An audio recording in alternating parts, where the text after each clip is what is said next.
ಮಾಡ್ಕೊಂಡಿರ್ತೀರಿ. Sudden ಆಗಿ ನೀವು ಸಾವಯವ ಕೃಷಿಗೆ ಬಂದ್ರೆ ಇಳುವರಿ ಡ್ರಾಪ್ ಆಗ್ತದಂತ ಬರಂಗಿಲ್ಲ, ಹೌದಾ? ಆದ್ರೆ ಇದನ್ನು ನೀವು ಯೂಸ್ ಮಾಡೋದ್ರಿಂದ ಮೊದಲನೇ ವರ್ಷ ನೀವೇನು ಕೆಮಿಕಲ್ ಹಾಕಿ ನೀವೇನು ಬೆಳೆತಿರ್ತೀರಾ ಅಷ್ಟ ಇಳುವರಿ ತೆಗಿತೀರಿ. ಎರಡನೇ ವರ್ಷದಿಂದ ಕೆಮಿಕಲ್ ಹಾಕಿ ಬೆಳೆದಿರೋರಿಗಿಂತ ಜಾಸ್ತಿ ಇಳುವರಿ ತೆಗಿಬಹುದು. ನಿಮ್ಮ ಇನ್ಪುಟ್ ಕಾಸ್ಟ್ ಕಡಿಮೆ ಆಗ್ತದೆ. ನೀವು ಯೂರಿಯಾ DAP ನೀವು ಎಷ್ಟು ಹಾಕ್ಲಿಕ್ಕತ್ತಿರಲ್ಲ ಅದಕ್ಕಿಂತ ಅದರ 10% ನೀವು ಕೃಷಿ ಮಾಡ್ಬೋದು. ಆಟೋಮೆಟಿಕಲಿ ನಿಮ್ಗೆ ಪ್ರಾಫಿಟ್ ಜಾಸ್ತಿ ಆಗ್ತದೆ. ಆಮೇಲೆ ಇದು ಒಂದು ಸಲ ನೀವು ಏನು ಹಾಕಿರ್ತೀರಿ 50 ದಿನ ಕಾಯಬೇಕು. ಬರುವಂತಹ ಜೀವಾಮೃತನ ಡೈರೆಕ್ಟ್ ವೆಂಚುರಿ ಕೊಡ್ಬೋದು. ಯಾವುದೇ ರೀತಿಯಾಗಿ ಸೋಸುವಂತ ಅವಶ್ಯಕತೆ ಇಲ್ಲ. ವೆಂಚುರಿ ಮುಖಾಂತರ ನೀವು ಡ್ರಿಪ್, ಸ್ಪ್ರಿಂಕ್ಲರ್, ಇವನ್ ನೀವು ಸ್ಪ್ರೇಯಿಂಗ್ ಕ್ಯಾನಿಗೂ ಕೂಡ ನೀವು ಹಾಕೊಂಡು ನೀವು ಸ್ಪ್ರೇ ಕೊಡ್ಬೋದು.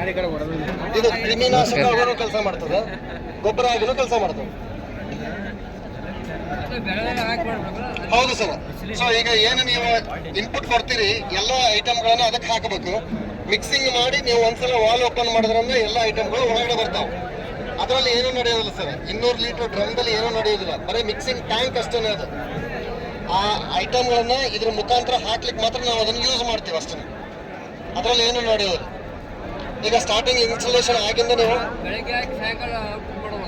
ಬೆಳಗ್ಗೆ ಹಾಕಿ ಸಾಯಂಕಾಲ ಔಟ್ಪುಟ್ ಅಲ್ಲ ಸರ್. ಇವತ್ತು ಬೆಳಗ್ಗೆ ಹಾಕಿ ಇವತ್ತು ತಗೋಬೋದು ನೀವು. ಫಸ್ಟ್ ಮಾತ್ರ 50 ದಿನ ಕಾಯಬೇಕು. ಫಸ್ಟ್ ಔಟ್ಪುಟ್ ತಗೊಳ್ರಿ, ಇನ್ಪುಟ್ ಕೊಡ್ರಿ. 50ನೇ ದಿನದಿಂದ ಪ್ರತಿದಿನ ಔಟ್ಪುಟ್ ತಗೊಳ್ಳೋದು, ಇನ್ಪುಟ್ ಕೊಡೋದು. 50 ಲೀಟರ್ ಔಟ್ಪುಟ್ ತಗೊಂಡಿರ್ತೀರಿ, 50 ಲೀಟರ್ ಇನ್ಪುಟ್ ಕೊಡ್ರಿ.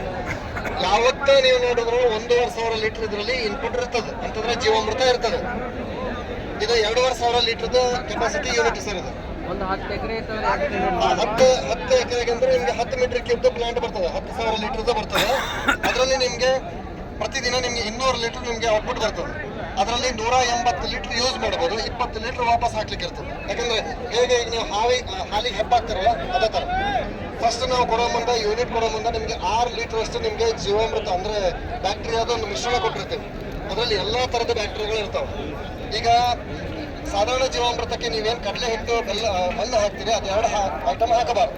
ಅದ್ರ ಬದಲಿ ನೀವು ಕೊಡ್ತಿರೋ ತರಕಾರಿ ಹಾಕ್ರಿ, ಹಣ್ಣು ಹಾಕ್ರಿ, ನುಗ್ಗೆ ಸೊಪ್ಪು ಹಾಕ್ರಿ, ಕುಂಬಳಕಾಯಿ ಹಾಕ್ರಿ, ಈ ಥರದ್ದು ಎಲ್ಲ. ಆಮೇಲೆ ಊಟ ತಿಂಡಿ ವೇಸ್ಟ್ ಹಾಕ್ಬೋದು. ನೀವು ಎಷ್ಟು ವೆರೈಟಿ ನೀವು ಇನ್ಪುಟ್ ಕೊಡ್ತೀರೋ ನಿಮ್ಮ ಜೀವಾಮೃತ ಕ್ವಾಲಿಟಿ ಅಷ್ಟು ಚೆನ್ನಾಗಿರ್ತದೆ. ಆಮೇಲೆ ನಿಮ್ಗೆ ಈ ರೀತಿಯಾಗಿ ನಿಮ್ಗೊಂದು ಸಿಸ್ಟಮ್ನ ನೀವು ಒಂದ್ಸಲ ರೆಡಿ ಮಾಡ್ಕೊಂಡು 5 ಎಕರೆಗೆ 5,000 ಲೀಟರ್ದೇ ಇದೆ ಸರ್. ನಿಮ್ಗೆ ಪ್ರತಿದಿನ 100 ಲೀಟರ್ ಬರ್ತದೆ.